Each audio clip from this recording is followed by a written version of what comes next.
Right. We're a little late today. We're a little late. Bicky had to get off.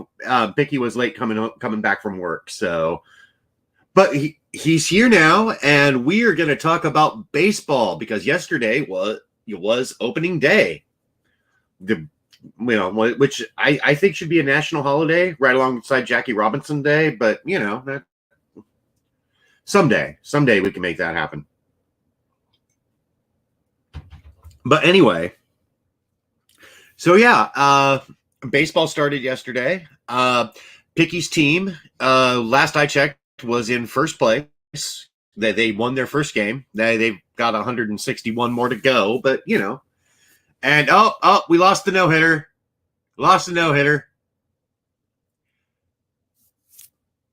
Pretty sure Charlie Blackman just hit a home run. So, oh, it's all gone. No, it's all gone. Yeah. Shut out Trevor Bauer's subscription to Alex Jones Underwear Monthly. Look, I hate and I enjoy Trevor Bauer.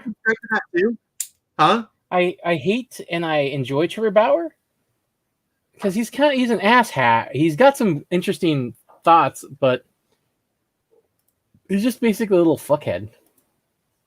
I'm a Trevor Bauer fan. I'm not gonna lie. I like him probably because he's such a stupid douche on Twitter. He's just a stupid douche in general. That. Huh? He's just a stupid douche in general. Yeah, and from one stupid douche, I can respect that. I can respect and love him for that. It also helps that the dude can fucking pitch like his ass is on fire.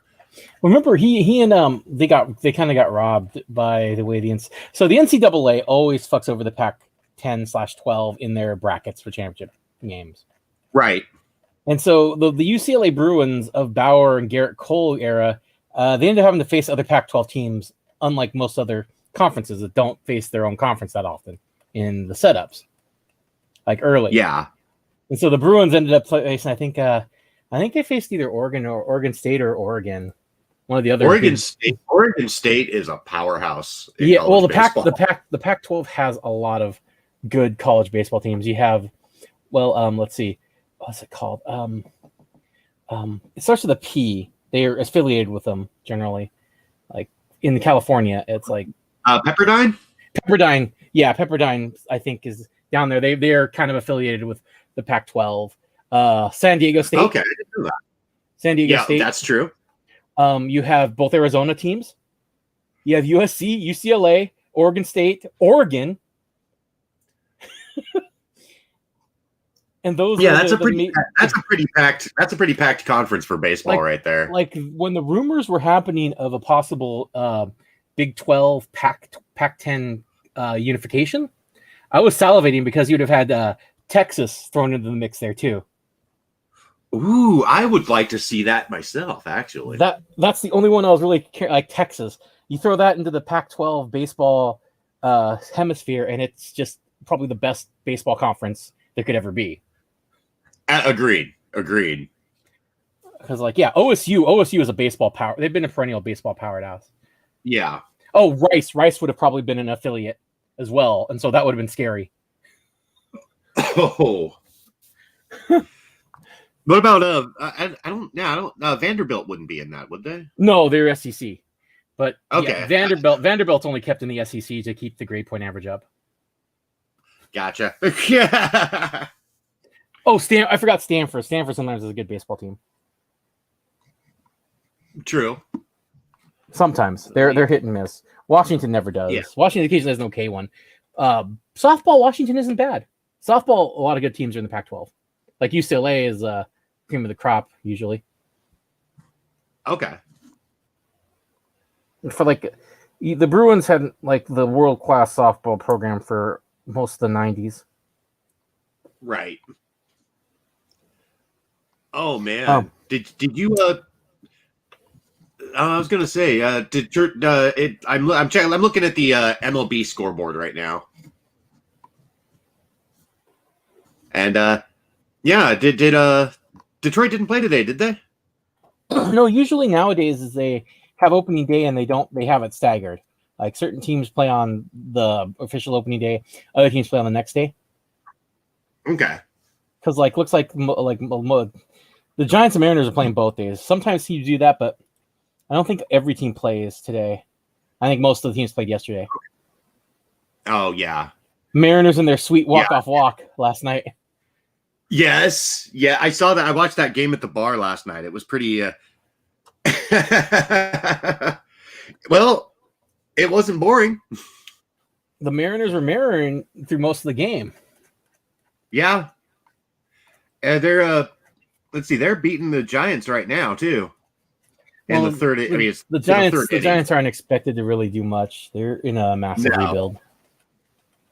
No, they're out of it already. Funny story. The Miguel Cabrera is almost to 3,000. He should, if this year, even if he does in his lower part of his projections, he should hit 3,000 hits and 500 home runs this season. Ooh, yeah. He's 12 home runs away from 500 home runs. And how many hits he's away from? He's 123 hits away from 33 hits away from 3,000. So it's theoretically possible for him to hit both of those this year. Hitting one is a career achievement. Hitting both of those means you're one of the preeminent hitters to ever have played baseball. I would say he's earned that. I'd say he's earned it. Oh yeah, his career WAR is 69.3, and that's with like 4 seasons of injury decline. Right. Yeah, he was a hell of a player, especially in his prime. Oh my God. Yeah. So I almost felt kind of bad for him because he spent most of his career in Detroit, but he was competitive. It's just the stars didn't align. But he won a World Series in Florida. But that's true. The Tigers for a good from like 2009 to 2014 were competitive and good. Yeah, that's true. You just can't keep that up.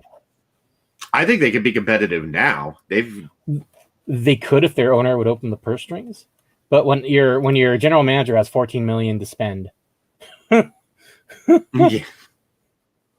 You can't plug in any gaps. Who's gonna fucking want? Unless you're getting lucky and someone wants to win, which you have to be in the position to win anyway. People aren't gonna come for that low money. You're not gonna be able to fill. You maybe fill one gap and have to deal with a bunch of shit for others. But things are looking good with the pitchers that they have in the minors and Spencer Torkelson, who looks like he's major league ready as well. Right. Yeah, they've got a lot of great prospects in the minor leagues right now. And they've also got a lot of good young talent that's in the major league roster currently, like Mize, for example. Mize he was called up as he's gonna be the 5th starter for a while. Hopefully he does well. There's some worries about his arm and elbow. But that's always the way it is. But he's had a little bit of an injury, I think. Yeah. Didn't he have Tommy John a couple of years ago or something? Let me check.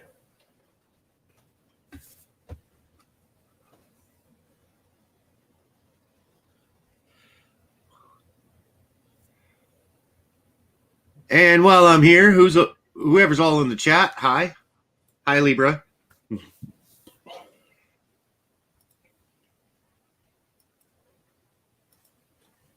Okay.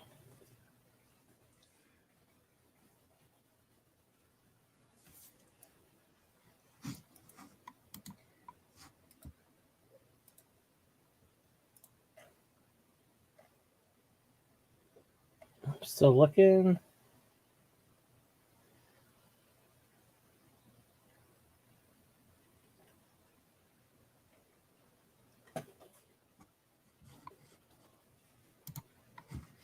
Okay, there's mechanic issues, and he did have they're not really saying what his injury was, but he did have an injury with his elbow.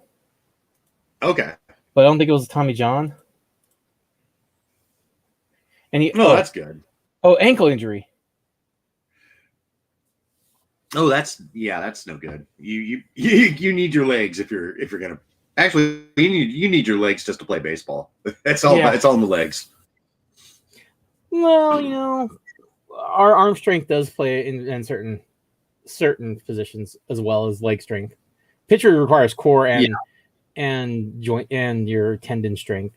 Catcher just requires you to be a glutton for punishment. I tried catching a couple of years ago just for fun. Oh, that's not fun. Oh my God. My knees were just screaming. My knees and back were just screaming for like days afterwards. And you're expected to still field and hit. Yeah. Not hit for much, but you're expected to do what other baseball players are doing. No, someone once said, you want to know why catcher is probably the most physically demanding position in all the sports? Just while you're watching on TV, squat every time they squat. Yep. And stay there. Yeah. Yep. It is. And then you're expected to pop up in like a second to throw out runners. And let's be honest. The catcher's an afterthought if they get hurt. They're expected to get hurt. Yeah, it's why Major League rosters have like 3 or 4 on their bench. 2. They have 2 in one emergency. It's standard. They've sacrificed that. That's why they never use the catcher for like a pinch hit or anything. So there was one time. This is funny. Not really funny, but so Mickey Tettleton, when he played for the Tigers, you never have your catcher do a doubleheader. Well, the problem is that Mike Heath was catching the first game when they had a good 1-2 punch of Mike Heath as catcher and Mickey Tettleton. Right. Heath caught a ball from right field and runner on third. You know what happens now?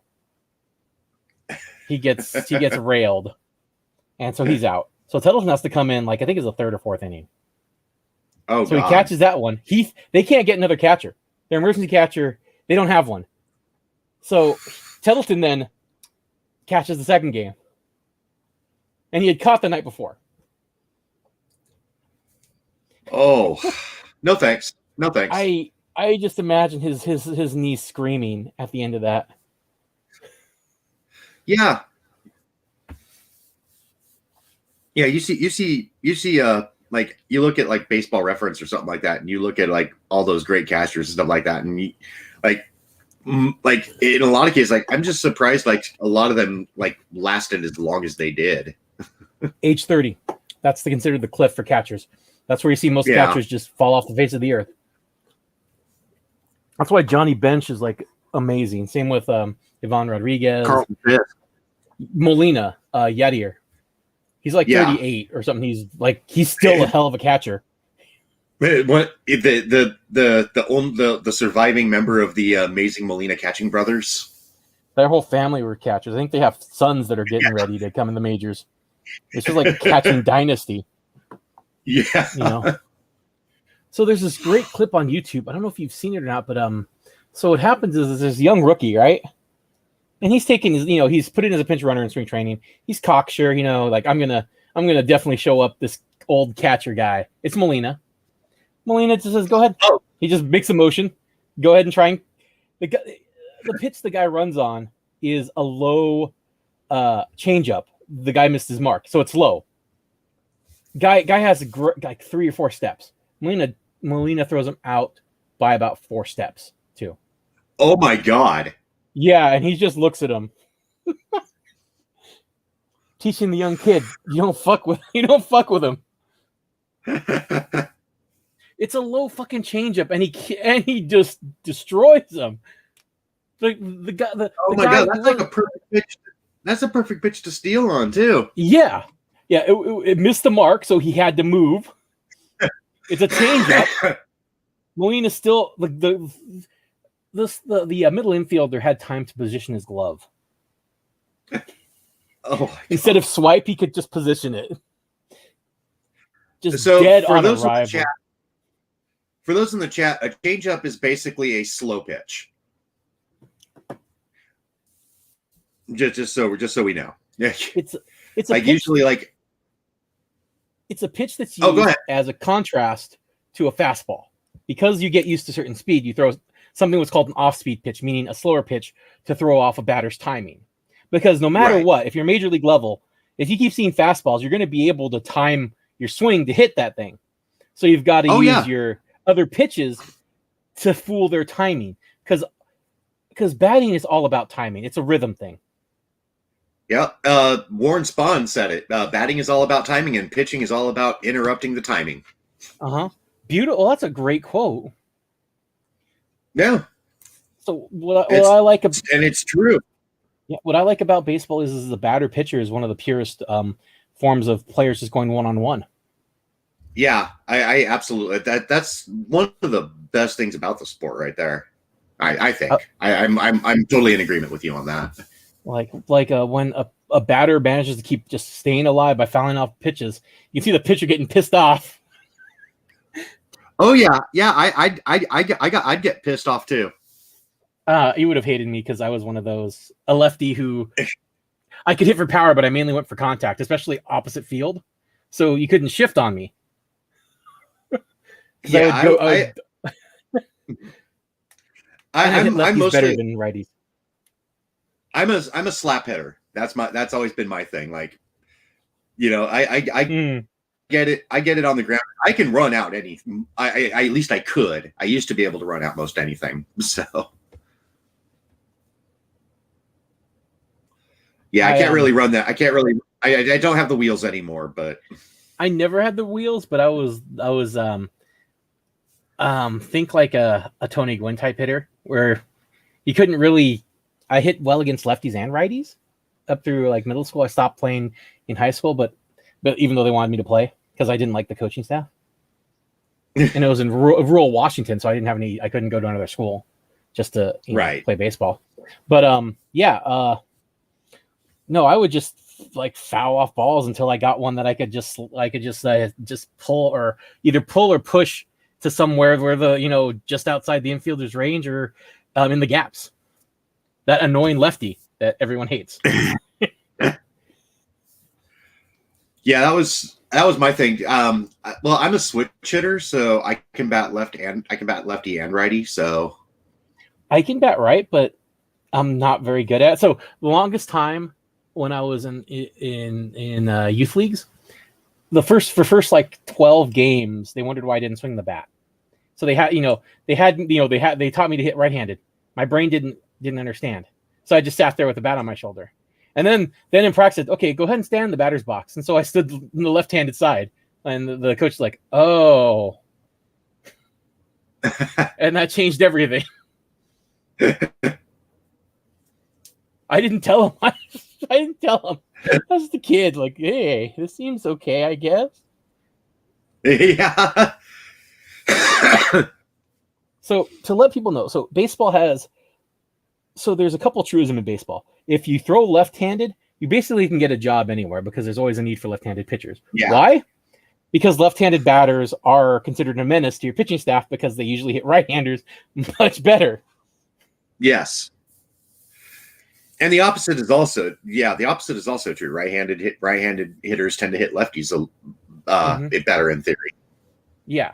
There's those left-handed hitters that hit everybody, right-handed hitters who hit everybody are more common, but left-handed hitters who actually have the experience and hit both type of pitchers, they're loathed and coveted. They're loathed by other teams and they're coveted by the teams that have them because left-handed batters have an advantage. They have at least a step and a half closer to first base. So if they have any sort of speed, they get a lot more hits. They get on base a lot more.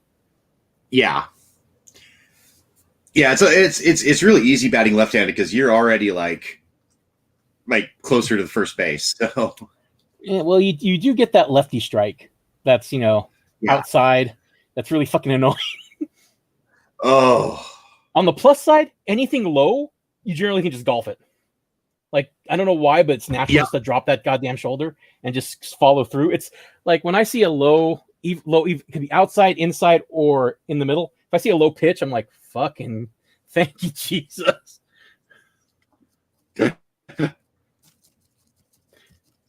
It's like watching Ken Griffey Jr. when anyone made a mistake like high, but then when they made a mistake low, just watching him just drop the shoulder and okay, he's launching that thing. Yep. And oh god, Griffey Jr. had one of the most beautiful swings you will ever see. And Oh. hi, Foxtress. Hey, Lady Libra. Hey, Foxtress. Sorry, I'm just I baseball. It's weird. There's a movie that says, "How can you not be romantic about baseball?" There's a lot of little things, and just there's a reason why there's books and poetry written about baseball from every era. It's like Moneyball. The movie is actually a love letter to baseball. It's a little bit different than the book, which the book is fantastic. I love the book. I like the movie too. Oh, I love the movie. When I was in the hospital, my friend, he asked me what I wanted to watch because I was going to be there convalescing for a while, and I said Moneyball, and he went out and bought me the DVD, and I just watched it over and over, and I still watch it. I fucking love that movie. It was one of Lisa's favorites too. Actually, Hmm. She took me out to the theater to see it when it released. I saw it in the theater. I went by myself. There was like a midday showing, so no one was there. It was me in the theater by myself. I'm like, yes. It reminded me of Club Dread, which opened the same day as Passion of the Christ. So the guy no one going to. I went to see Club Dread. It was a great movie. One of my favorite Broken Lizard movies. I haven't seen it. Oh, I love Broken Lizard comedy troupe. It's a great take on slashers. Oh, nice. Like one of the characters he's played by a guy. He's supposed to be Spanish and he can't figure out how to pronounce Penelope, so he just pronounces the gal's name Penelope throughout the whole movie. Oh, my dearest Penelope. and I find it hilarious, and it's a funny movie. Okay, I'll check that. Slam and Salmon is an underrated Broken Lizard movie. It's really good. It has Clark what's the guy who got his big break in The Green Mile. Michael Clark Duncan. Yes, he's great in it. He plays like a mixture between Mike Tyson, George Foreman, just a big guy who's kind of forgetting everything, and his answer is to hit people hard. And that's a great answer for everything. Like, and look, the main premise of the movie is that he loses a bet, so he thinks he needs to get $12,000 that night to pay off the bet. It's 12,000 yen. Oh God. Yep. What is that, like $10? It's like $120. Okay. Like nothing to a restaurant on a busy Friday night. Oh wow. Okay, I'll check that out. Oh, and to non-baseball fans, if you really want to understand why, like the whole romantic part, I would suggest watching the Mariners 1995 against the Angels and Dave Niehouse's call of the double by Edgar Martinez. Oh, that was against the Yankees. Was it against the Yankees? It was against it was against the Yankees. The Angels was a different series. The series before. Yeah, against the Yankees. It is amazing. The call is just wonderful. I actually recommend the Secret Bases documentary about the Seattle Mariners. Oh, that's a great one. The most interesting team in baseball. They're a weird team. I'll say the Orioles are pretty interesting too. All the teams generally have some interesting stuff about them. The Mariners are just a weird team. Yeah, they are a very weird team. I think they lead all franchises in number of birds blown up.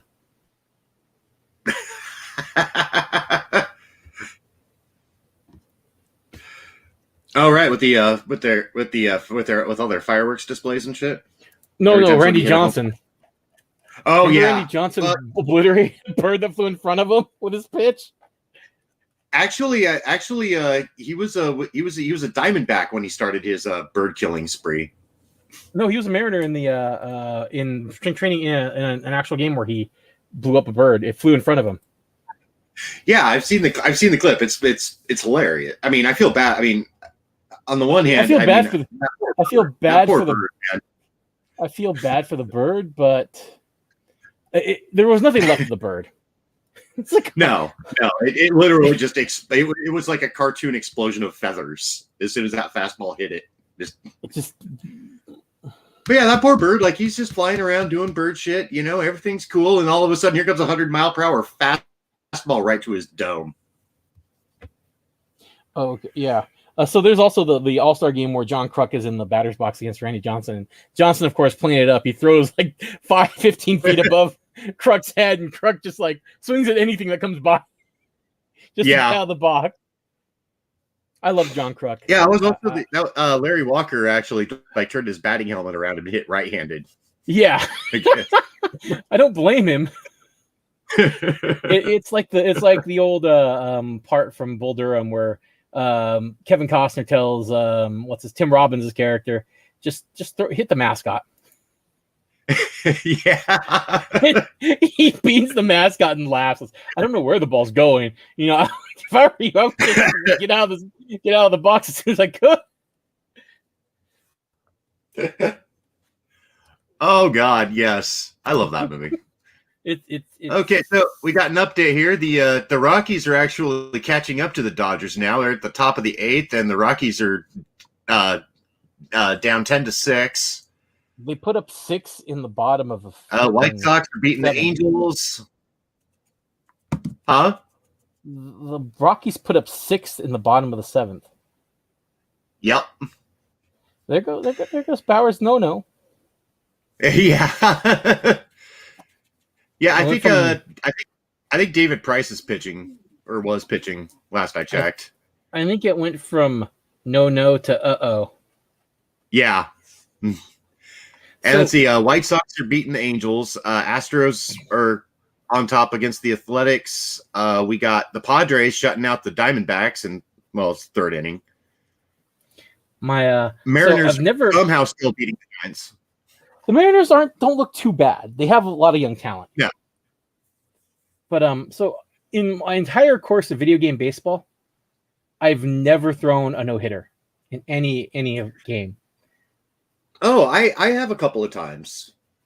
I don't, but I've managed to win like 140 games in 162 game season, like with some pretty shitty teams. But I've never thrown a no, and it frustrates me.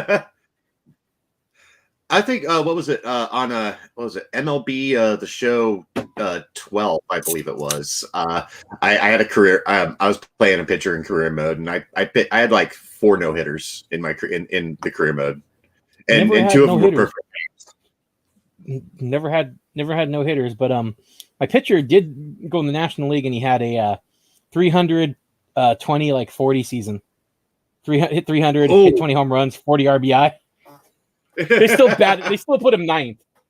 It's like put that guy further up in the lineup. Yeah. If you're hitting like that, like you should be on like you should be hitting batting 3rd or 4th, at least. Yeah. That's a middle of the line. That's a middle of the lineup slash. Yeah, especially for a pitcher who doesn't hit that often.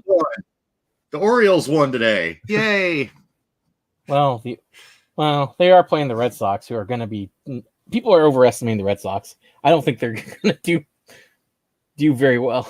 I was going to say I don't think that they're going to. We talked about this. We talked about this in a last short stream about our apprehension on the Red Sox, pretty much putting them in the bottom of the AL East behind the Blue Jays. Or the Orioles. The Orioles, and then the Jays, Rays, and the Yankees are going to be the fighting it out. I think the Blue Jays are going to be looking on the outside looking in just because of their pitching. That could be. And sorry, you guys are lost. This was the plan. We were going to discuss baseball because, well, it's our religion. Well, we can also discuss some other news and topics as well before we're trying to get an idea of what we want to do, because the strike stuff was annoying, or not strike, but the streaming issues were annoying. Yes. And I apologize for Tracy showing hog on the video stream. I promise I won't do it again until the next time I do it again. If you at least show some taint, give people a little bit of the taste of the spice. Well, you know what? I don't know about that, man. Like, I'm pretty sure if I showed that, like, they're like cartoon green stink waves would just come off because,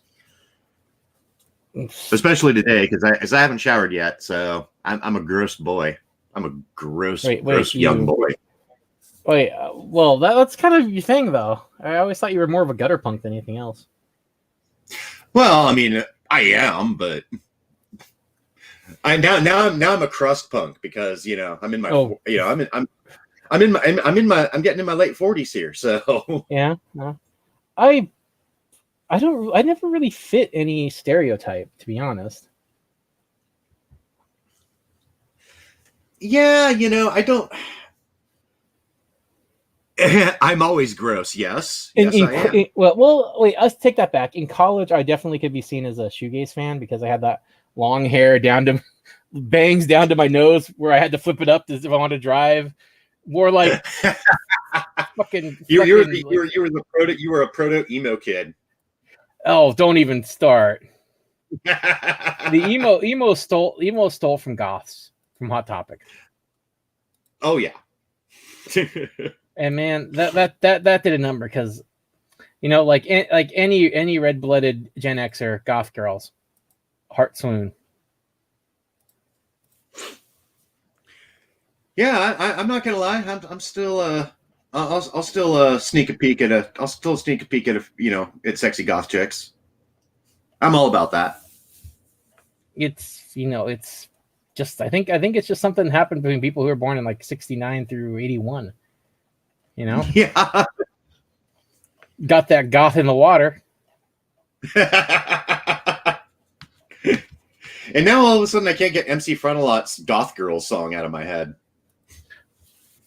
There is one thing. Fuck Morrissey. God, the guy's such a ponce. Oh. His shitty. God, he's anti-trans and what else? He's like super concerned. He's a dick. Fuck him. No wonder why Johnny Marr says "fuck you" to Morrissey. Oh, I never could understand I could never understand the appeal of Morrissey. Like I didn't even like the Smiths. I didn't like the Smiths either. There's a couple songs that are okay. Can't take that away from them. But true. And of Morrissey's solo work, there's only one song I like. It's "We Hate It When Our Friends Become Successful." It's a really catchy tune.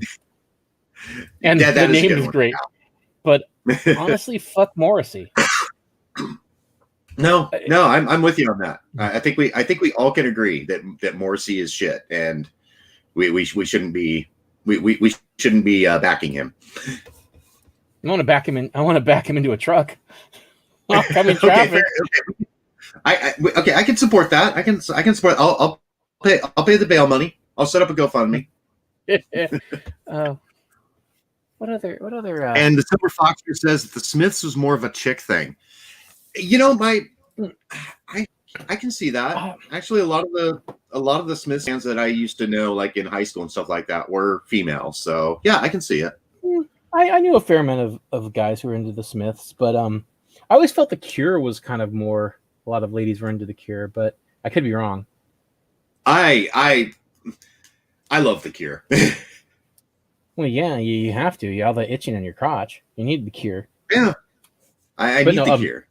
I actually like their more upbeat songs, but I do too.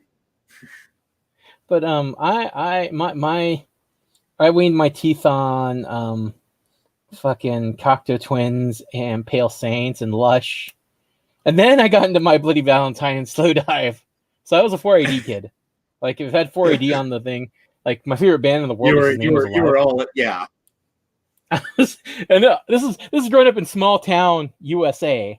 So like whenever anyone discussed music, I was like, they're not gonna know what the fuck I'm talking about. I'm just gonna stay quiet.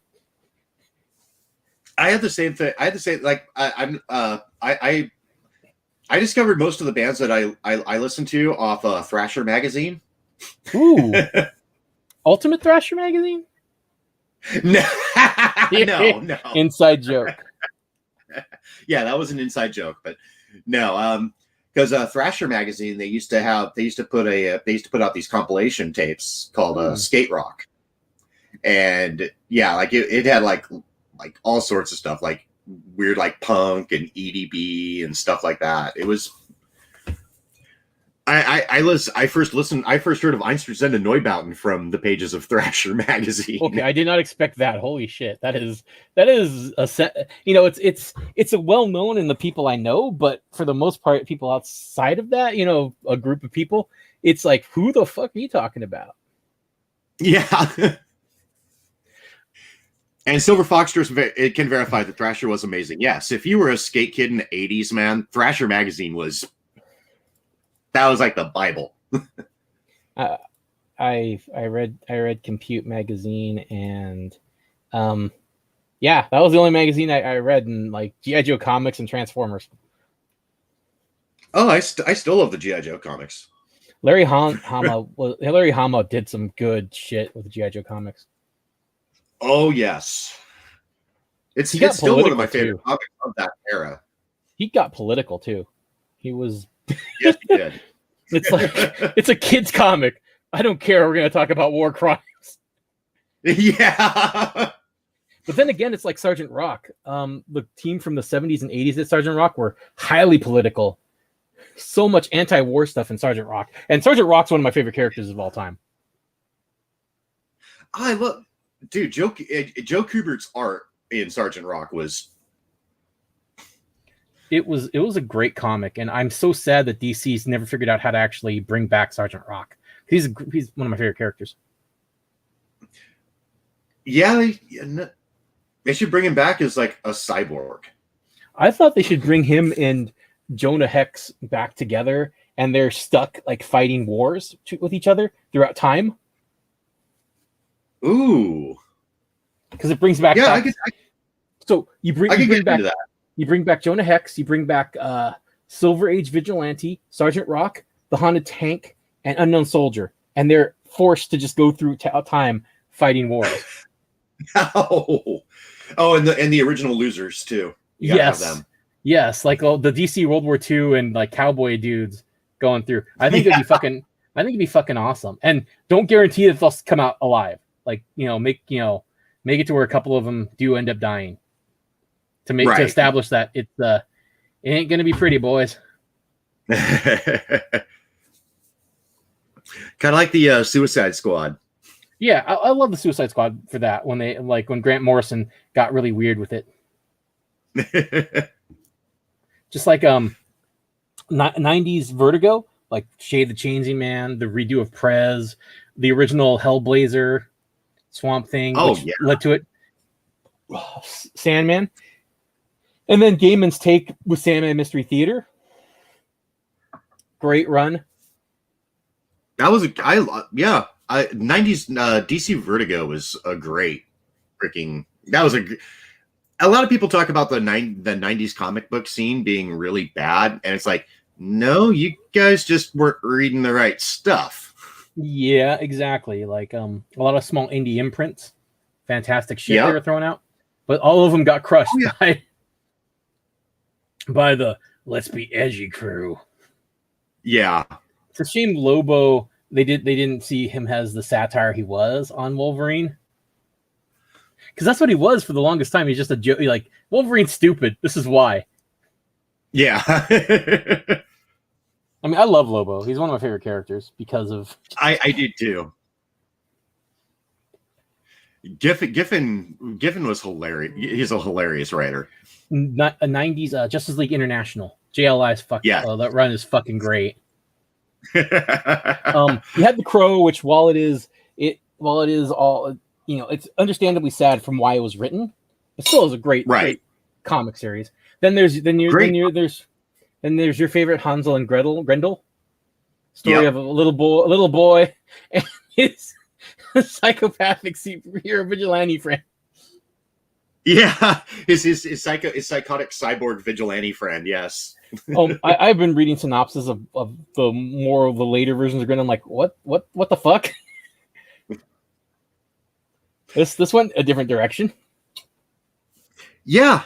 I haven't read the latest, but I really should, just so I can have just so I can keep my cred.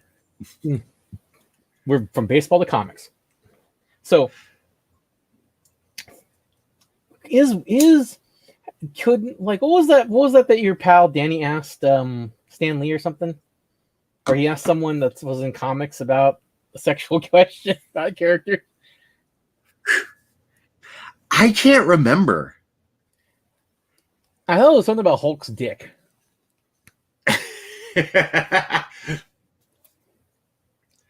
Oh God. I was just thinking, like, I liked him, but Yeah. I think I insulted him like and got on his bad side. He's a nice guy. yeah, he's a really nice dude. I still talk to him. He's Not often. Aw. Well, well, hopefully he's doing well. Yeah, he is. But yeah, no, I remember when you inadvertently pissed him off because you pointed out that he has a really large round head. He looked like Charlie Brown. Yes, you said that. You're like, oh my God, you look like Charlie Brown, and he's just fuck you. Mind you, this is me, so I'm used to people saying "fuck you" to my face. Yeah. What's funny is I'm polite. Is the bad part? Like I look like I say things in a somewhat polite manner. That I'm like, you know what? Your head kind of reminds me of Charlie Brown. It's just a little too big for the body. Oh yeah. He has the moon head. MOON. That spells Stephen King's version of someone with developmental difficulties.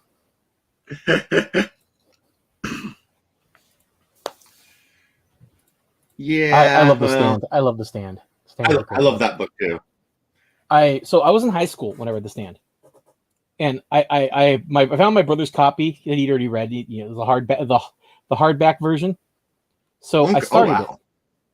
It was the one when the hardback version when it was first released, the full uncut version. Okay. So I started reading it. He said, "Hey, I didn't say you could read it." I'm like, all right, I'll go buy my own. It's like, okay, cool. So he actually drove me to buy my own copy. It's still the same day, mind you. I had gotten through like a third of it. Well, I couldn't stop reading. Once we got home with my paperback version of the uncut version, I just read it there. I was supposed to go to school. I did go to school. I didn't sleep. I read it through the night. And then I think it was trigonometry class, or it was a geometry class, one of those two. I finished it. I read that thing in basically like 36 hours. I did that with it, actually. What's it? Yeah, I started. Really good. It's a great book. I will say that the preteen gangbang scene is a little it's a little extra. Yeah, you read it for the horror and the evil clowns, but you stay for the preteen gangbang in the sewer.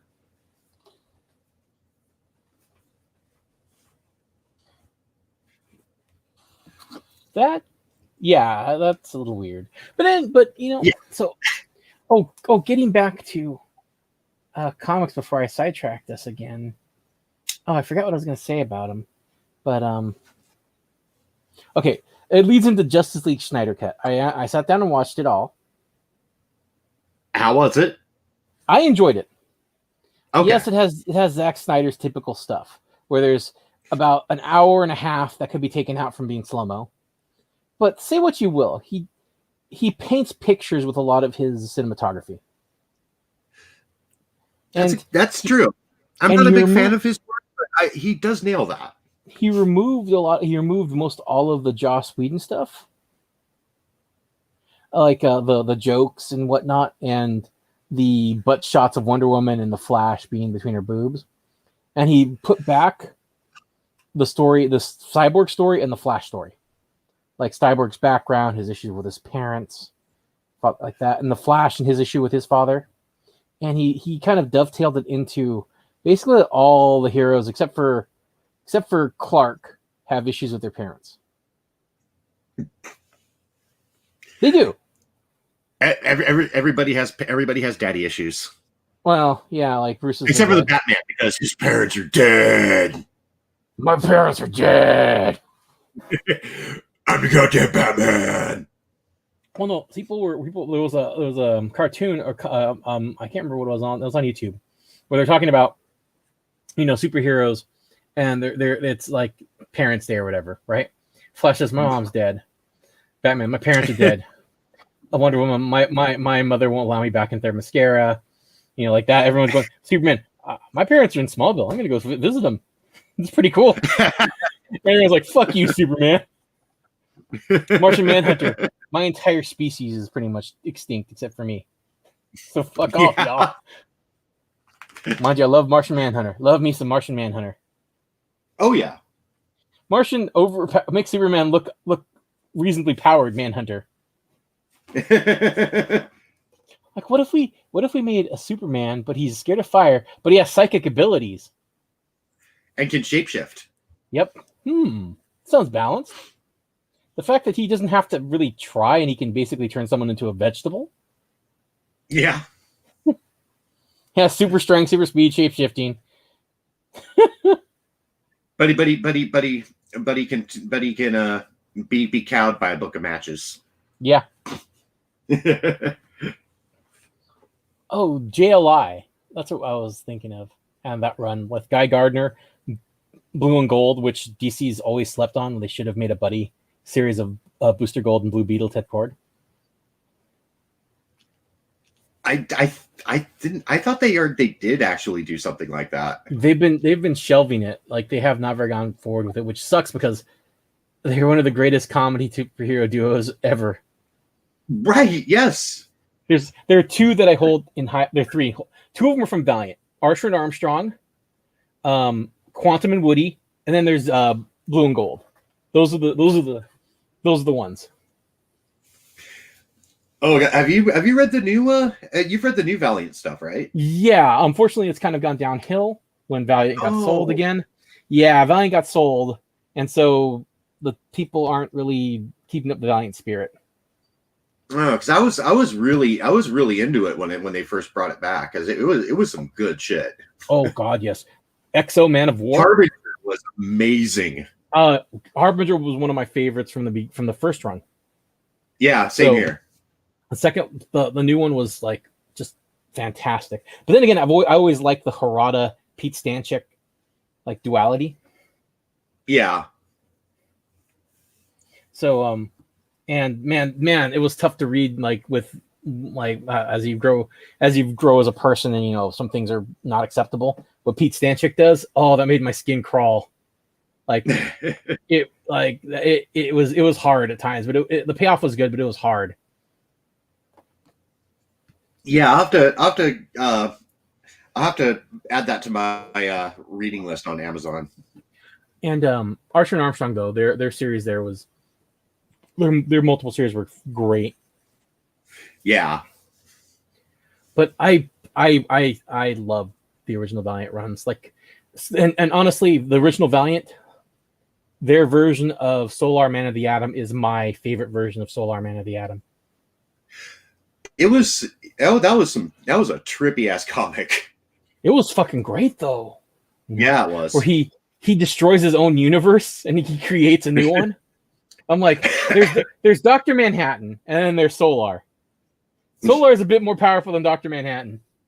I would being able to destroy an entire universe is and technically he destroyed himself as well. He destroyed himself as well. He destroyed himself as well and recreated everything as some weird, Yeah, like Valiant, people always like, oh, who's the most powerful superhero? Like, people sleep on Valiant era Solar Man of the Atom. Yeah. So if he's gonna fight someone, he's just like, oh, I'm gonna obliterate your universe. Bye, guy. Yeah. God, yeah, I was gonna say he didn't really have much of a rogues gallery. And his rogues gallery was him trying to deal with his humanity or slipping away, and I like that, right? Because that's really like, what would you say to someone that would that's basically a god, like beyond human comprehension? Well, yeah, Dr. Manhattan thing as well. His villain is the basic theme of that. The basic theme was pretty much it's basically about identity and in your humanity. Yeah, it's just like Doctor Manhattan's small sub story in Watchmen is basically that, and those are the best Superman stories. Is where he's struggling with what it means to be on Earth. You know, where Oh yeah, yeah. where Oh god, I could never be Superman. I would just be I'd be horrible. yeah, oh god, yeah, it's the best stories are where it's talking like where he's like, yeah, I can't do this and that because I would obliterate things. You know, I basically have to treat everything as it's fragile as possible because it is to me. You're But I'm here. right. I'm here. You know, he's bridging the idea of letting people decide what's best for them, or doing what he could and basically subjugating them. Right. Well, which uh, which he kind of did in Kingdom Come. And injustice. Yeah.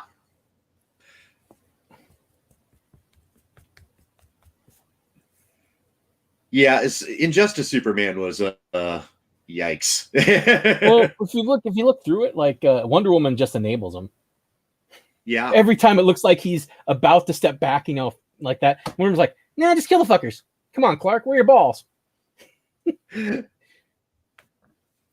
Okay. Look, the Injustice comics had no fucking right to be as good as they were. Considering they considering that considering that it was a spin-off of a video game, yeah. They were fantastic. I mean, they're like my sister who doesn't really play video games. She plays them occasionally. She likes some. She really likes uh point and click adventures. Okay. I told her, hey, look, give this Injustice a chance, because I was into the game. I love fighting games, and I like the story in the fighting game. Like, okay, I'll get the comics, and I'm like, holy shit, these are really fucking good. I expected it to be schlock. And I told her, hey, read them, and she was hooked. She bought like all of them digitally, just kept grabbing them. Oh, nice. And it's like, yeah, no, I bought them. I think it was digitally as well, but and then when year 2, when they go in the magic people and Constantine's just a dick. Spoiler warnings. They fucking used. I haven't read it, though. They fucking used what's his face, Quilt Man or whatever. The one who Crazy Quilt? Not crazy. I think it is Crazy Quilt. The one whose thing is where it's because of his things made of people who are sinners and they need to repent. Like that. Oh, Ragman. Ragman, yes. They used him. Yeah.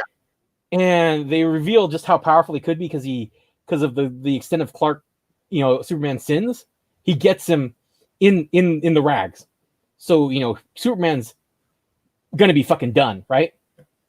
Well, the person who was the Spectre was forced out and killed. So someone who was loyal to Superman becomes the Spectre, and only the Spectre would be able to save Superman from Ragman. And that's what happens. It's like a fucking, oh my god, all the super mystical shit is now in this fucking game. And yeah, he obliterates Ragman. Damn. Yeah, I'll be checking that out. I hadn't read it. Yeah, like I said, it is the shit out of the game though. Oh god. It is hype. Like the comics are fucking good. Like, and the thing is no one is safe except for the ones who are in the game, because they have to be in the game. Right. So you see a lot. I saw a lot of my favorites die. Like, damn it. Like, was it one of those things where it's like you kind of knew that it was going to happen, but at the same time, you kind of knew, but you didn't know how it was going to happen. Like when Hal Jordan, because of Sinestro, Hal Jordan's angry and he's panicking because he thinks Guy Gardner's going to kill Carol. So he listens to Sinestro and he cuts off Gardner's hand. And Gardner was trying to protect Carol. And Gardner falls to his death because he doesn't have his ring. Oh. Yeah. Hal Jordan goes super heel. Barry is on, Superman's side. And it's interesting because you get more insight into what he's thinking. And of course, he played Injustice, so you know what happens to Captain Marvel. Yes. That was mean. That was rough. And Lex Luthor's last stand is still fucking amazing. Yeah, I have you played the sequel? I have not, but I have. It's the story is good too. It's okay. still fucked up world, but they're not going to the other world to help. They're trying to solve it themselves. So it's basically the survivors of the superhero thing. And there's a Barry Allen redemption. Same with Hal Jordan. Okay. It's some. I think It's I can get into about that. it's about Supergirl. She finally arrives on that Earth, but she's found by Wonder Woman and Black Adam, who are trying to get Superman freed. So yeah.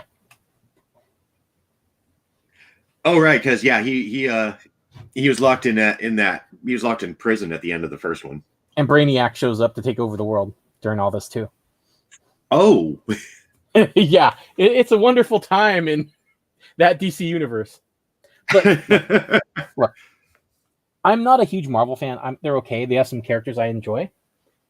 But when it comes to like the alternate universe stuff, DC's always been so much better than Marvel at it. Yeah, agreed.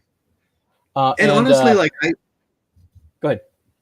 I was always more of I was always more of a DC guy anyway. Like I do like Marvel. I did when I was younger. Like I read X-Men. I was a big Daredevil guy. Oh my god. Daredevil, he's Batman without money and without the super sleuthing, and who's actually more human, because like most of the stuff when they brought in Daredevil, like when Frank Miller and stuff, it's him A, feeling guilty, B, getting the shit kicked out of him and not sleeping, and then having to go to be a attorney and actually live his life day to day, as well as doing that at night. And so you see, what I liked is you saw Daredevil exhausted, like beaten, bloody. He still goes out there, and that's what I loved about Daredevil is, he's human.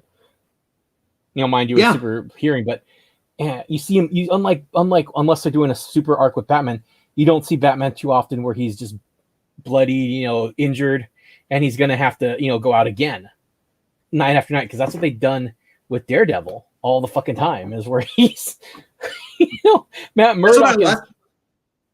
Murdock's about an inch away from death, and he stuffs his guts back in there, grabs his balls, and goes out. And I love that about him. I love that about the Daredevil character, is that he's so guilt-ridden. He's willing to throw everything away at some idea of penance for something he really didn't do.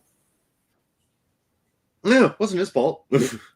Yeah, it's vicarious guilt relief by the Daredevil character. And say what you will about Frank Miller, he became a shitheel. I mean, he probably always was, but he wrote Daredevil in a fantastic way.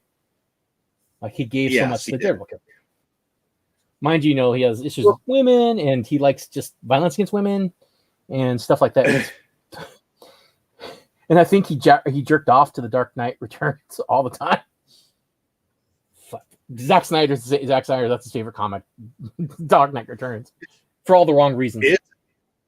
Yeah, I was gonna say I love the comic, but but the problem is the message. But the problem is the message you take, the message you can take from it, like where you miss the no, this is kind of futile and dumb. There's kind of no reason to do some of this, and oh man, Batman's fucking awesome.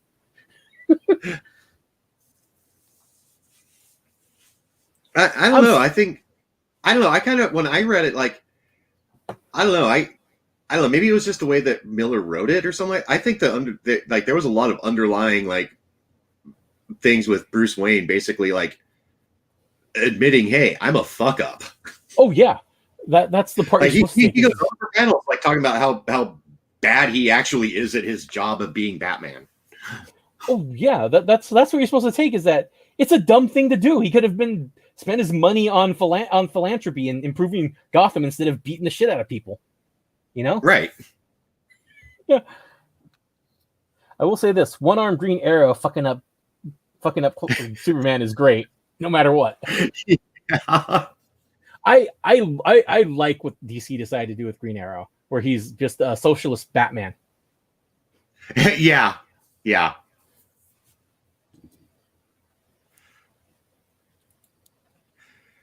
Well, you got to have at least one, right? Yeah, no, it's he still would better be served using his twice found fortune other things like beating up criminals, but Yeah. oh, did you know Yeah. Sorry, go ahead. No. Go ahead. No, you got something to say, and I want to hear it. And I completely lost it. Oh, I'm sorry. I talk so much, and I'm sorry about that. No, it happens. Because I just saw a flashing light, and it reminded me that there's going to be a new animated DC show. Not a show, but a movie. It's the Justice Society, World War II. Ooh. And they use they have a swastika shown in the thing, so they're not pussyfooting that they're fighting Nazis. So this one is Barry fucks up again, and he goes into the past. He meets Jay Garrick, Wonder Woman, I think Hourglass Man or whatever, that one guy who's Our Man.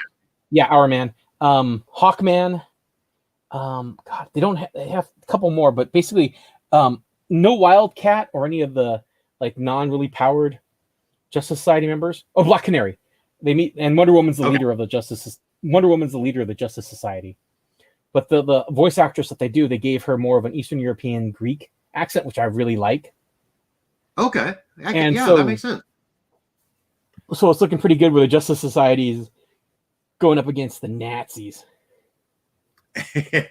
And of course, Barry's fucking up because he traveled in time again. God damn it, Barry. Stop doing that. Stop traveling through time. It never ends well. You gotta watch the Flashpoint Paradox. They should do a movie for the Golden Age. Remember that series? Are you talking about where the main villain is literally Hitler in a Superman body? I don't remember that part, but that sounds pretty fucking cool. Yeah. Yes, I am. Yeah, it turns out that the main villain is a superpowered Adolf Hitler. Yes, I am the Super Hitler. I got the Reich stuff, baby. Gonna make you turn me on. The Reich stuff.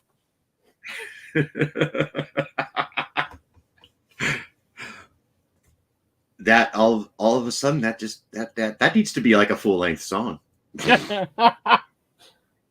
New Fuhrer on the block.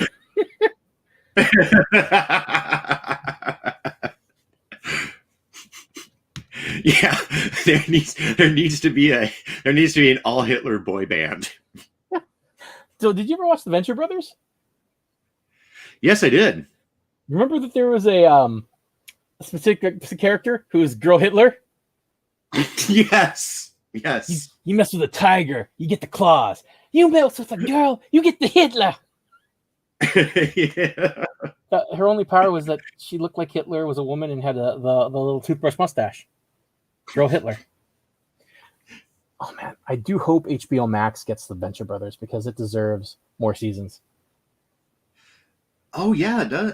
How many seasons were there? 7 in about 16 years. Yeah. It was worth the wait. Yes. And like I said, yeah, I absolutely love that show. And like I said, one of the greatest mashups that I wish I had thought of, the Doom Factory, mixing Andy Warhol's Factory and the Legion of Doom, as fucking one of the greatest ideas ever. Like Lex Luthor / Andy Warhol, Wes Warhammer, all of it was just like, I was like, shit, how did I not think of this? It's fucking brilliant.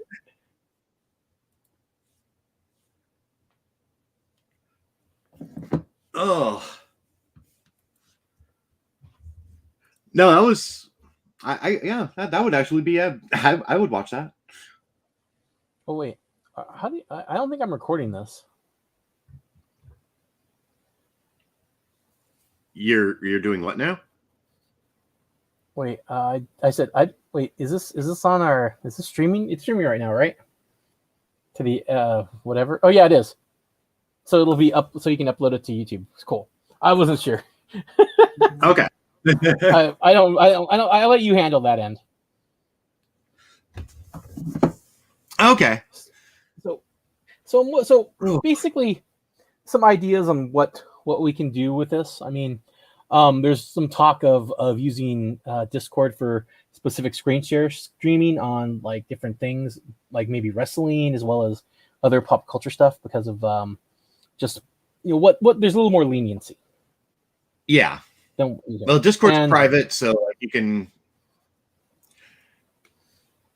And I still like doing like the wrestling retrospectives, but but you don't have to do them all the time. Yeah, no, there's more than I do enjoy it, but there's a lot more to talk about, like MLB moving the All-Star game from Hot Atlanta to no one knows, because I guess the South will voter suppress again. Right. Yeah, that's pretty much, yeah. They passed a law that is pretty much, it could be used for voter suppression, and MLB noped the fuck out of it. I'm glad, but so on my Twitter, I wrote a little something regarding, because some people talk about sports and politics, and you know how sports should stay out of politics when sports are inherently political through their nature. Yeah, they've always been political. Yeah, the story of baseball is ugly and tinged on racism and labor abuse. And so this is what I wrote. That's the opening line. Thing is, progress is another part of that story. Sports are political. End of line. Oh, and Rob Manfred needs to be shot out of a cannon into the sun for being a pile of feces in a trench coat. Yes, but baseball is like, a lot of times is a mirror to what American culture has been. I mean, you wouldn't have African Americans in sports. Well, you would have had it later, but baseball finally broke that barrier. First Asians, it's been fighting itself to go forward all the time. Right. And that's what I love about it.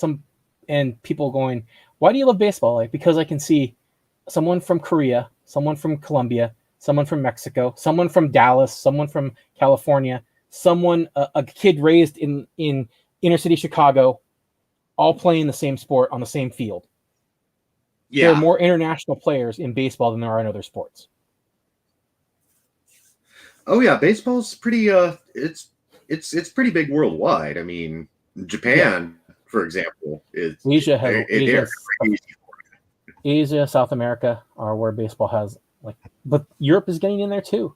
The Netherlands are really good. I personally love looking. I don't really interact, but looking at international baseball fans, just because they have they sought it out. They've managed to find it because it's not really part of their culture. Like from Europe, especially, they become fans of it, and it's interesting to hear their takes because it's not something they grew up with. I love that. I sometimes will reply to someone on Twitter like that who's an international baseball fan, just because I want to encourage them. It's great. I'd love to see the sport in Europe take off. Yeah, me too. And Africa, and it's a ball and a bat. People running around looking silly. It's like a slow game. Sports. Yeah, it's a slow game. I have it usually on the background. And people talk about baseball isn't a national sport. No, it's not. It's a national pastime, not pastime. Pastime. It's to pass the time. Right. Baseball's there every day as something in the background. It's wonderful because of that. I don't have to pay complete attention to it because it's there. No. Why do fall and winter suck? Because what's in the background is gone for that short period of time, but I notice it. Yeah, I can I see what you mean. Little stories develop. You watch a player, how they're doing. You watch another player, another team, how they're doing, how teams are doing, how division, like multiple stories just end up popping up. So many. And the stats. That's what got me back into baseball. The statistical analysis. That's like, I hate math. I love baseball math. Yeah, me too. I definitely believe that 4 + 6 + 3 = 2. Calculate the on-base percentage of someone else. Yeah, Aw, Sandlot's fantastic. It encompasses a That's lot a of great the movie. it encompasses a lot of the romanticism of baseball. So Absolutely. I don't remember who said this quote, but someone once mused that what baseball has going for it is its past. Oh yeah. It's, Yeah, you want to fall down a rabbit hole? Go research baseball history sometime. Oh my god. it's yeah. And the thing is, baseball fundamentally is still roughly the same game. There have been ways of playing, ways of approaching it differently, but overall, you still get the stats are pretty much can cross over.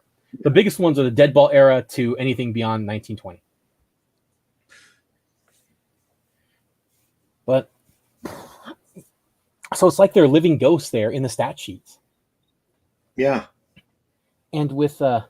box scores And and box, go ahead. Box scores. box scores, you can replay games in your head by just looking at the box score. Yeah, that's true. I can actually read box scores for hours. There's also another statement. This little dying squib, dying quail squib hit looks like a line drive in the box score. Yep. So baseball lives in the present, but it always has its focus. Its past is right there with it. The future's murky. Yeah. And ultimately, baseball's about failure. The best players fail 70% of the time. Right. Yeah. Hitting 300 best or hitters fail most of the time. yeah. It's the thing is, you go back up to the plate and swing away again. Yep. Yeah. As long as there's still a game on, like you'll get chances. And there's no clock. You get your outs. Right. And even if it's 10-0, bottom of the ninth, 2 outs, no one on, it might be statistically improbable. There's still that goddamn chance with that 1 out remaining. I'm sorry, I'm sounding like I'm getting really like emotional and romantic, but I love that. There's no fucking clock. You go. Yep. Yeah. It's over. Yeah. It's over. Yeah. It ain't over until you get those 27 outs. It ain't over till it's over, said Yogi Bear. Yogi Bear had some of the greatest odd quotes. But hilariously, if that's right, it ain't over till it's over. Yep. It's not incorrect. I mean,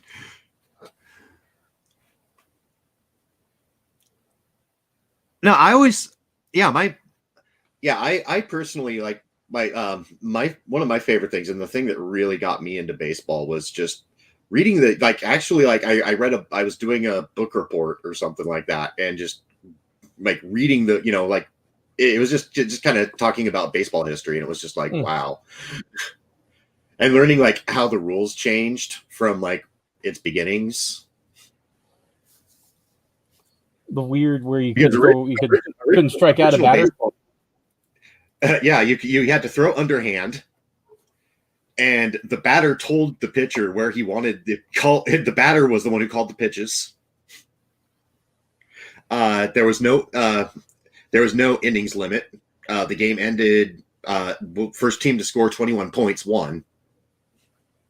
So you'd have some games that would be over in like 3 innings, and then you'd have other games that would go on for days.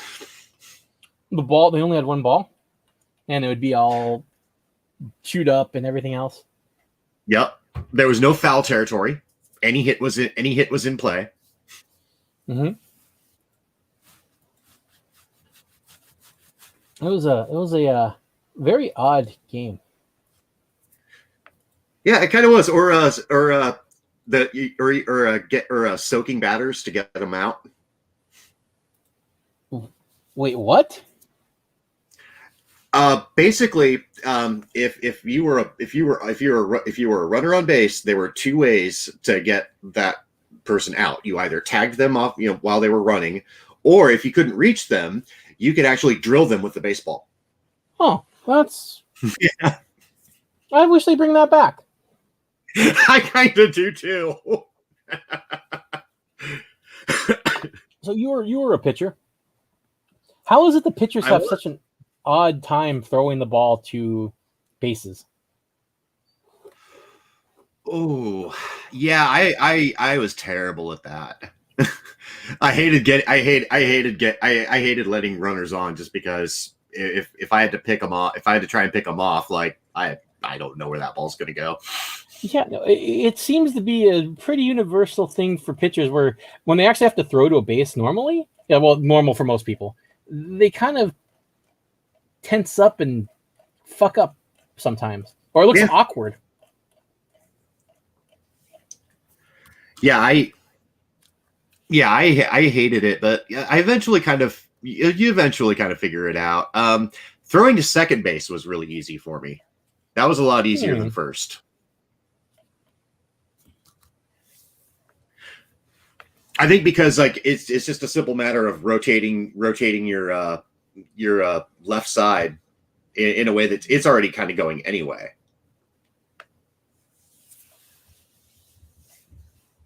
Because when you're pitching and you're doing your wind up or your slide step, that your front leg does tend to rotate towards second base. Yeah.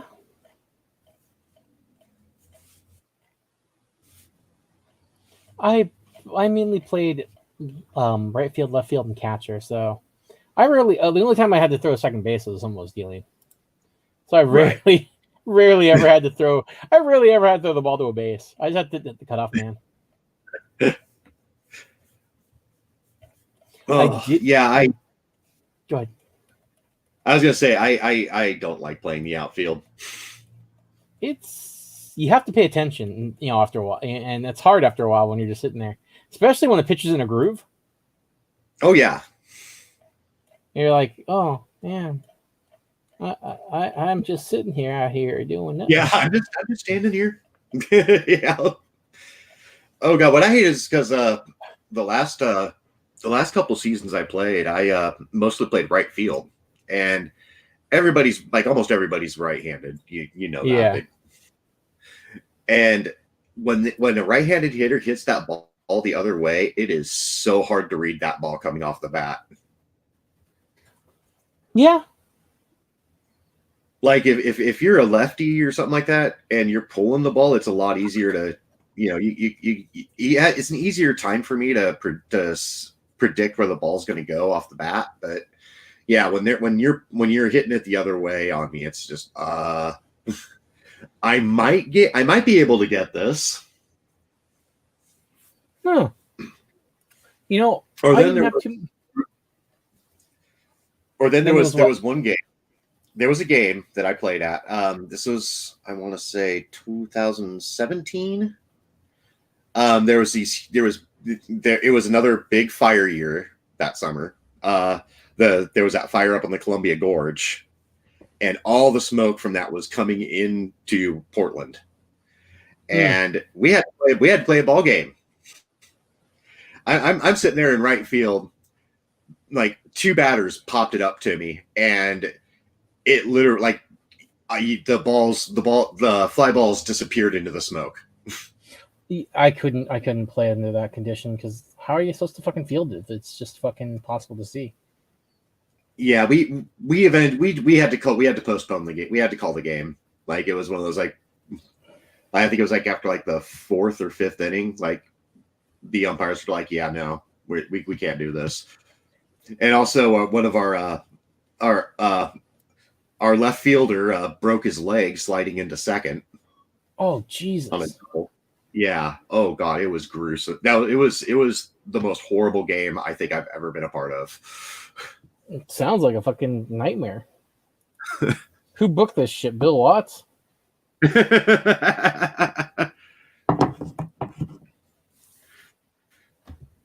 Yeah, it was also one of the last games of the season, but heading into the playoffs too. So it was like we had to play it.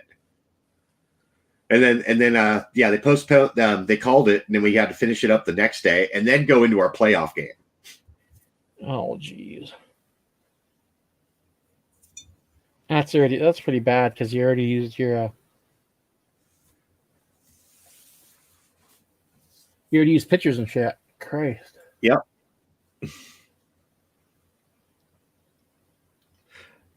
Yeah. Fortunately, in the league, the games are 7 innings, so like we only have to play like 2 innings. Oh, that's good. That's good because it was 9 innings. Yeah, in the league that I was playing at, the games are 7 innings long or 2 hours and 30 minutes, whichever comes first. There was a well, one of the times I was in the Portland area, I went for a Cowitz. Went all the way to Cowitz actually for a video game convention. So it was a drive down past Portland. But when we were coming back, we went out through Portland to Washington. Coming back, we stopped just a little bit outside of I think it was a little bit outside of Gresham, or for the Big Bear Cafe. That's there. Oh yeah. I always liked the Big Bear Cafe. There's one in Federal Way and there's one in Sacramento, and I usually stop there because honestly, the food's pretty good. I don't know if I've had it. I might have. It's basically think of it as a more animal themed version of the original Pancake House. Okay. Breakfast is their forte, but their dinner meals aren't bad. I do love a good breakfast. So do I. It doesn't matter what time of day it is. I really like over medium eggs because of the yolks with toast. My favorite is eggs Benedict. Oh, that's not bad. I can slam down eggs Benedict. Oh yeah. Oh my gosh. One of the best things in baseball.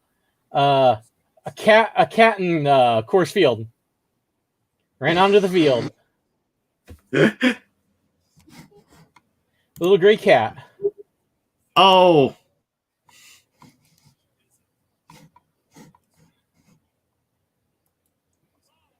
All right. And the little cat gets tired and decides to sit down in front of Corey Bellinger.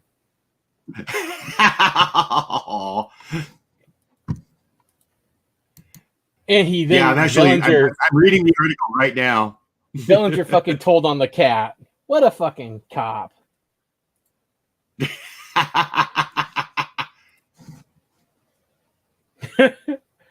I always love how announcers react when there's like a cat on the field. They actually sometimes will just call it like it's a play-by-play. But baseball's had a lot of moments. They should. You know what? Baseball's had a lot of moments. The best moment, though, best call, Bartolo Colon's first career home run.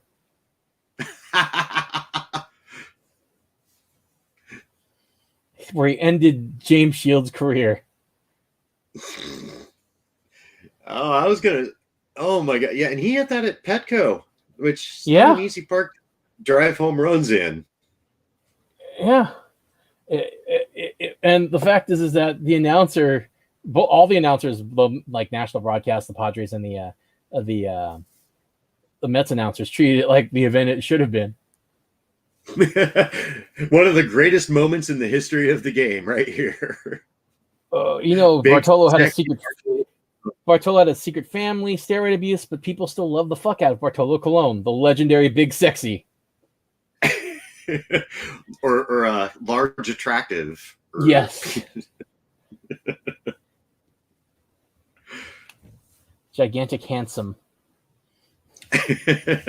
But also they usually you put his weight like 250 pounds of twisted steel and sex appeal. Just something about Bartolo just ended up, being lovable. I don't know what the fuck it was. He just looked like a giant panda bear. He's just this big roly-poly like moon-faced dude. Just he shouldn't have been fucking as athletic as he was, because he even at his age and size, he was still fucking athletic. Oh yeah. I when he was playing for Cleveland, man, dude could hustle. looking at him back when he started, it's like, is this the same guy? This is like little skinny, tall guy became the Bartolo Colon we all know. And say what you will, his big thing was he had control. It's like really fucking good control. Yeah, he could hit his points. Well, yeah, he kind of had to. He kind of had to. He lived on his control. I mean, especially like later in his career when his arm was completely gone and like he could only throw like 88. Yep, but when you can put the ball basically where you want it, it makes it hell because hitters feast off mistakes, and if you're not making really mistakes, they're going to do damage because your fastball's basically a changeup, and your changeup's basically just a giant beach ball, but you're still going to fool them. Yeah. Yeah, that's a tough one. I mean, especially like a guy who can just consistently like get you low, bust you low and outside, like just.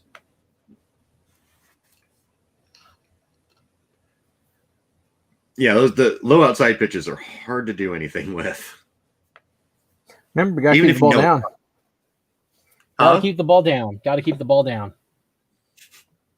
Baseball's all about keeping your balls down. Yep. Got to have them nice and low. But seriously, if you're pitching, the low part of the strike zone's your friend, because if you put something up, unless you're throwing high heat, it's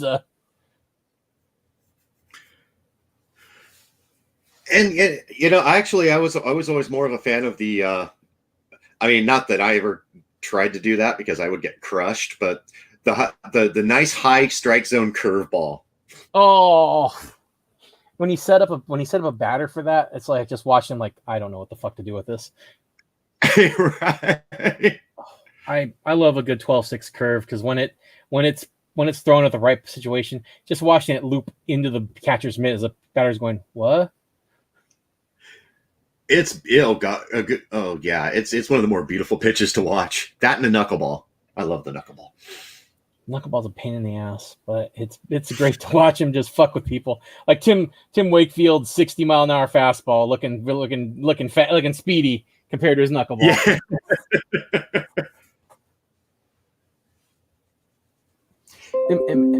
Imagine if you're a pitcher and you can throw in the 80s to like low 90s and you have a knuckleball. That would be fucking scary. Kind of like R.A. Dickey. Yeah, it was scary when he threw the fastball because it looked so much faster than it was. Yeah, and he could also throw his knuckleball almost 90 miles per hour too. That's just really scary. But then again, it's like Justin Verlander who like, oh, it's the 8th inning. I've thrown 112 pitches. I'll throw 100 miles an hour. Why not? Well, I think he's paying for that now, though. I don't. Yeah, he's still recovering from Tommy John. Well, he lasted a long time without really any major injury. So, and he was still throwing hard. So, yeah, that elbow's going to go. Those tendons have a lot of miles on them. Like Felix's fastball's gone. Oh, I don't. Yeah, he got dumped by Baltimore. So. Really? Yeah. Well, he opted out. He opted out of he was sent to the minors and he opted out. So he's a free agent again. I don't think he's gonna. I don't know. I don't think we're gonna see him again. Ooh, we might, not with that spring training of 3 games started. This ERA just south of 8. Yeah, no.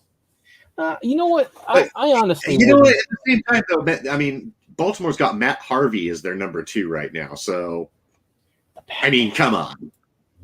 Remember when Matt Harvey was going to be the next big thing and then his arm just went somewhere? Yeah. And yeah, also everybody hated him. Yeah, that too. But we've gone back to baseball.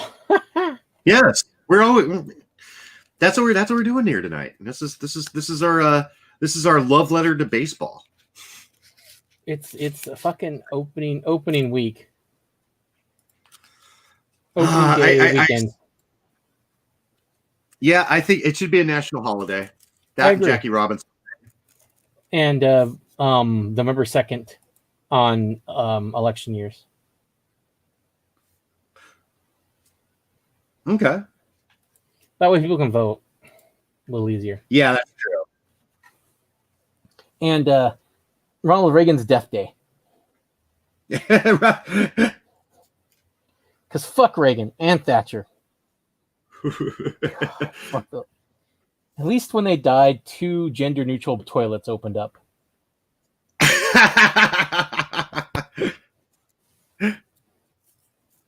Oh god.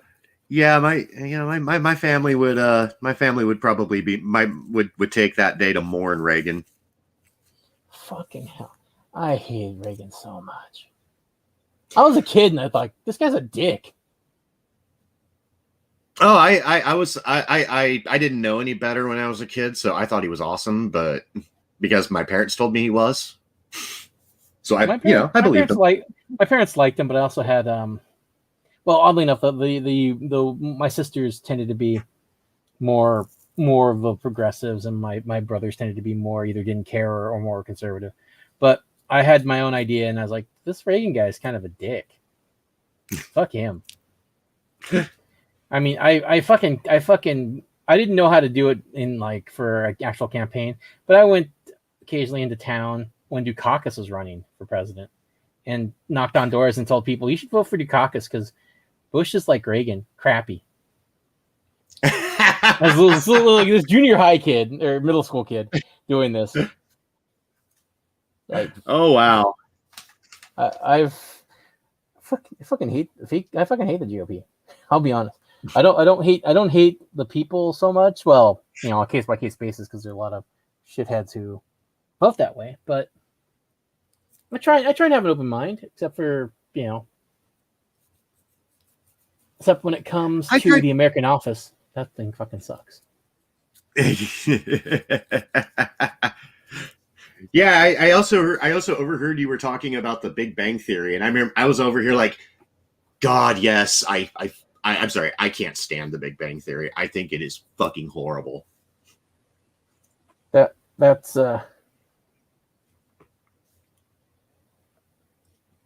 it's so unfunny. I mean, and if you don't believe me, watch an episode without the laugh track. See how many times you actually laugh. I laughed 4 times at myself for being an idiot. Okay, fair enough.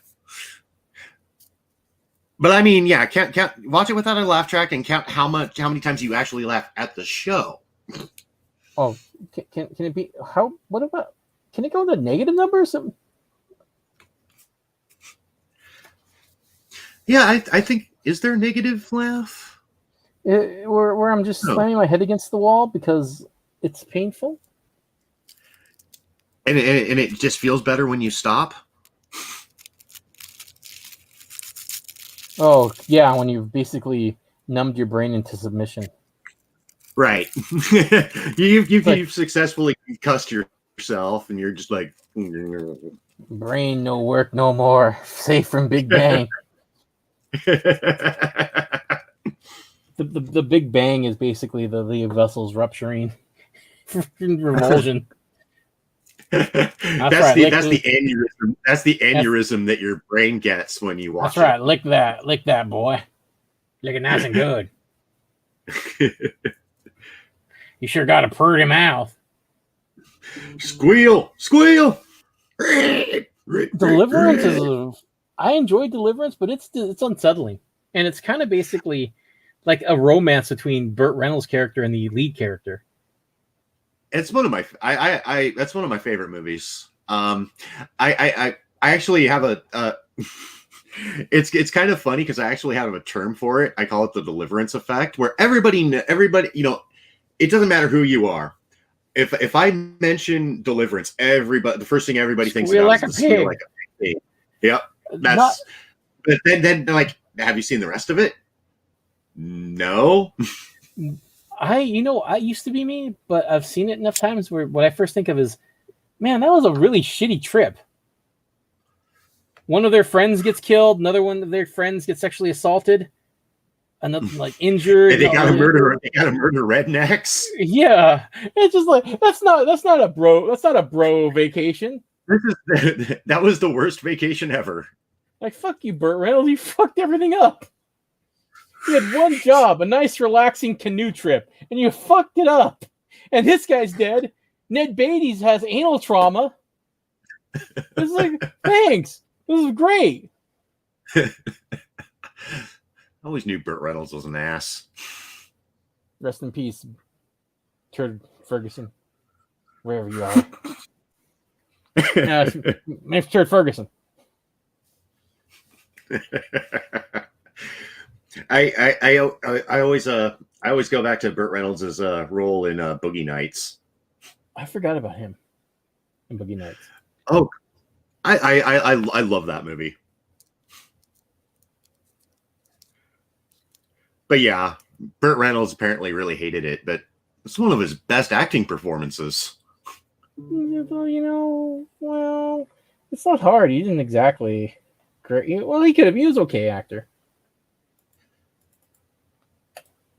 Who, Burt? Yeah, he's no Tom Selleck. No. Mr. Baseball.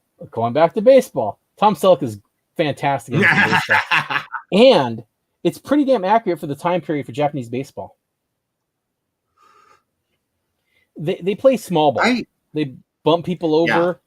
Yeah. They steal a lot of double switches. It's so disconcerting to watch them and then watch how the U.S. baseball is played, where it's all analytics and it's hey, don't steal a base, walk, then hit a home run.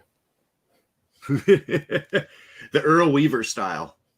Weaver was ahead of his fucking time. Actually, I watched a show on you. I was watching a Foolish Baseball video on YouTube where he talks about how Earl Weaver was Moneyball before Moneyball. He was the Messiah. He had it right. Get on base. Mm-hmm. Don't care how you get on base. Get on base. We'll hit a home run. Get you home.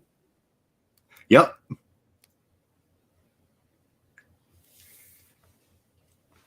And then people crunch the numbers like, oh shit, this is actually what you should do with higher chance. There was a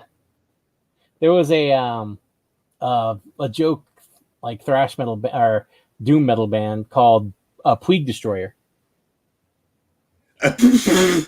And they pretty good. It's not my style, but I enjoyed a lot of it. One of my favorite songs is "Stop Fucking Bunting," and like the chorus is 3 outs. Why waste one? Stop fucking bunting.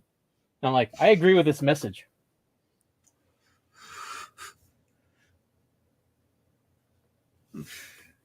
Yeah. Well, I guess I would have no problems bunting a guy over just because I'm not a great hitter. So you got to get him over somehow. Look, there's a great moment in Major League 2. It says, he used to pitch you inside, right? Like, yeah, take one for the team. Just step into it, Trace. Step into it. Yep. Take one for the team. Well, that's actually one of my my stronger qualities as a offensive player. I get beamed a lot. Takes balls well. I wear balls really good, you guys. He can handle them balls really well. It's like they're a part of him. Just how they seek him out. They want to slap up against him. Hey, yeah, I'm okay with it. I'm okay with letting some balls slap me around a little bit. So, you know what was unfair? How good of a slider Randy Johnson had in addition to his fastball. Mr. Snappy. Yeah, I love that commercial. But yeah, that thing fucking moved. Like it was picked up and ready to go to a new address every fucking time it showed up. Yeah. And the thing is, it wasn't much slower than his fastball, but because of how much movement it had, it's like fucking unfair. Yeah, it looked like it had like a 2 or 3 foot break to it. It's like, That's just your eyes having to catch up to it because it's already moved there. yeah. I'm thinking, man, in the batter's box, like I just don't want to be there anymore.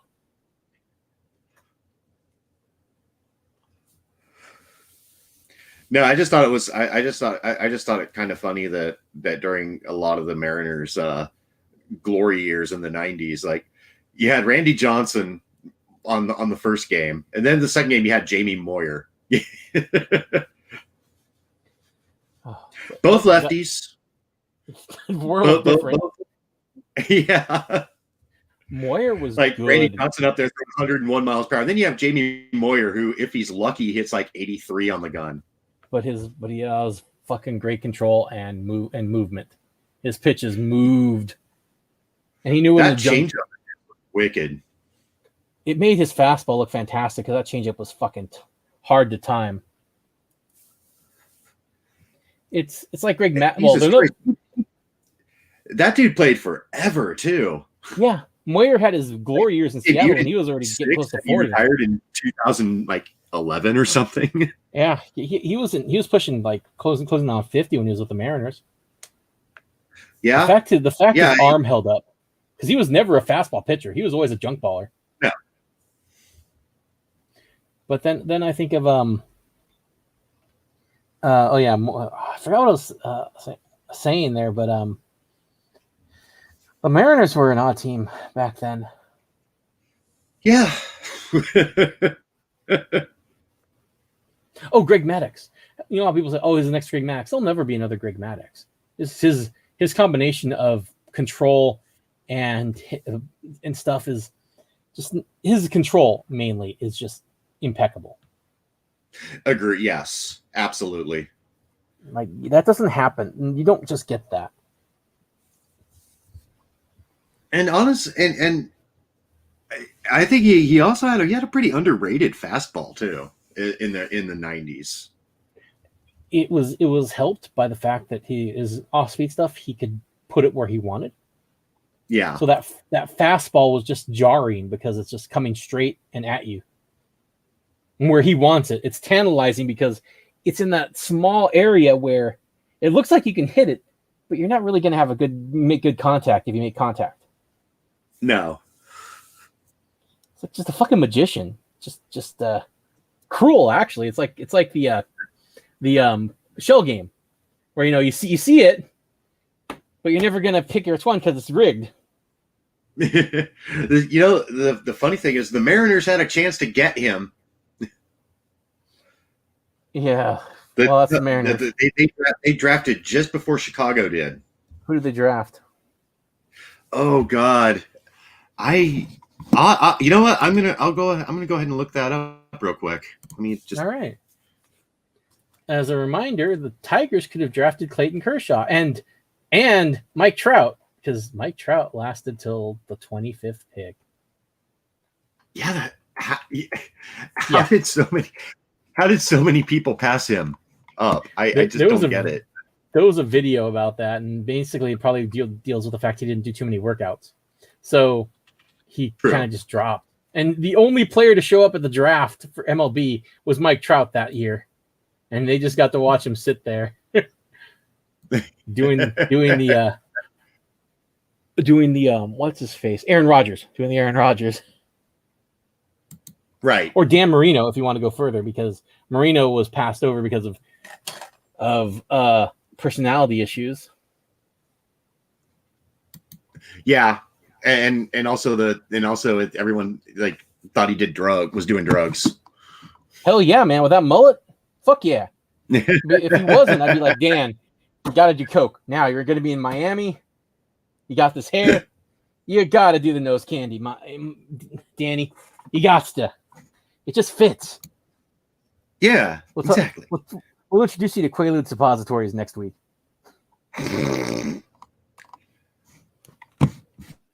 Okay, let's see. I am not getting. Okay, that's the first round. So I believe it was the 84 draft.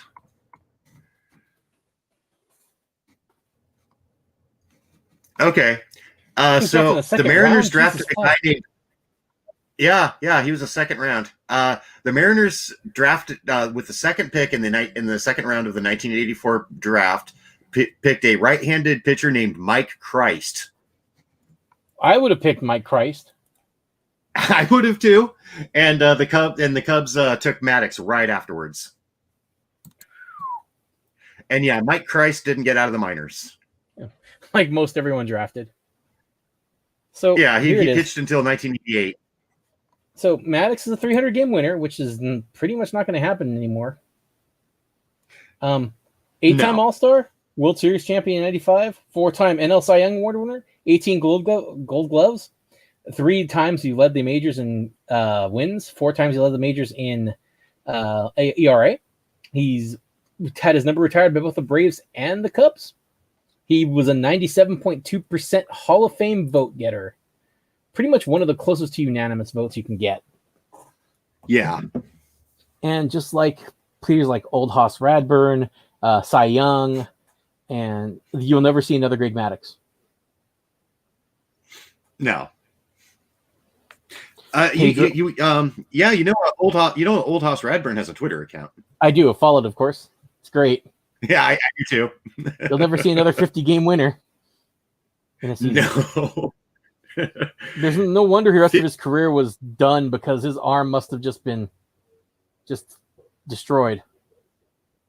Oh yeah. He pitched like every game for Providence, like in the second half of the season. He pitched every game because their other pitcher injured and they couldn't get another one. So it was Old Hoss Radburn to the rescue. And it was weird because he was good, even though he was pitching a bajillion throws every day. I guess his roommate said that he couldn't lift his arm after, and they had to do stretches and whatnot so he could actually use his arm. Yeah. Sounds like a Japanese high school pitcher after Koshin. Right? Going in the deep cuts here, boys. Yeah, enjoy. Welcome to Japanese high school baseball. Enjoy your 10-hour practice. What, you threw 190 pitches last game? Well, we got another game today. Better saddle up, boy. Yeah. I love Koshin. It's like, because Japanese team sports are clubs. So you have clubs with like 60 members going up against ones that are 9. They have no replacement players. They're just nine kids. It's fucking great, man. And yeah, I haven't watched it in a while, but I remember like for a while there, I had an illegitimate streaming program that allowed, and I watched like a lot of like KPB. I watched NPB.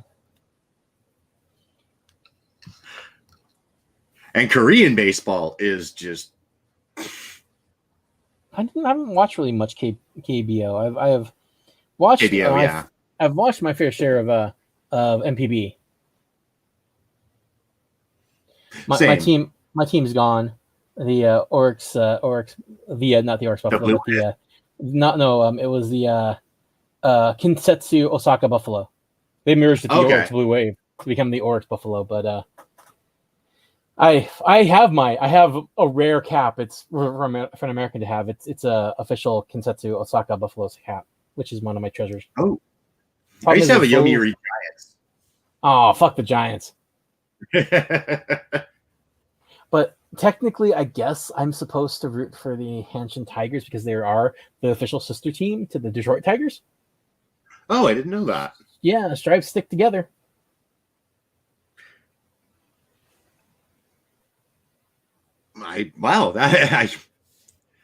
You'd kind of think that that Detroit would bring over more players for. They're not officially affiliated like that. They're just sister brother teams.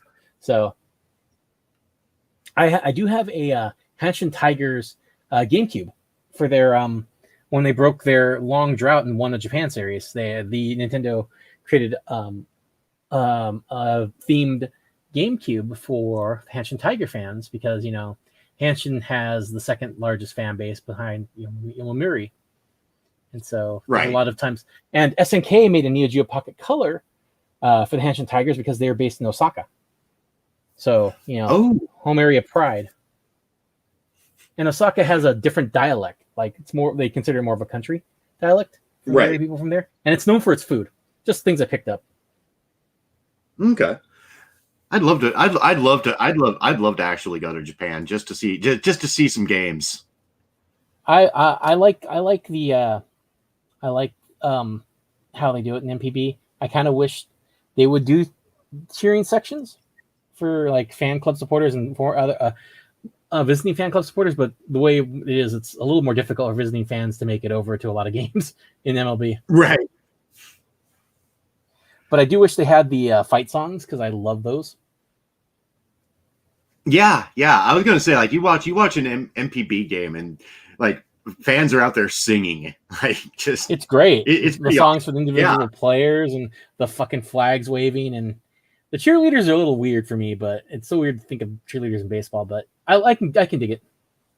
I can get behind cheerleaders. Anyway, I should cut it short because my voice is starting to go. And all right, it's been almost 2 hours. It has. So anyway, happy opening week, everybody. And we'll probably see you next Friday. And I'll let Tracy talk this time. Yeah. Oh yeah, because I have so much to offer. You do, man. You're a good guy. One of my friends. Appreciate you. Thank you. Appreciate you, Dave. All right. Sorry, I will. Don't worry. You can use my first name. It's all good. Talk to you later, man. All right. Catch you later. And thanks for coming by, guys. No problem. I will end the broadcast. Bye.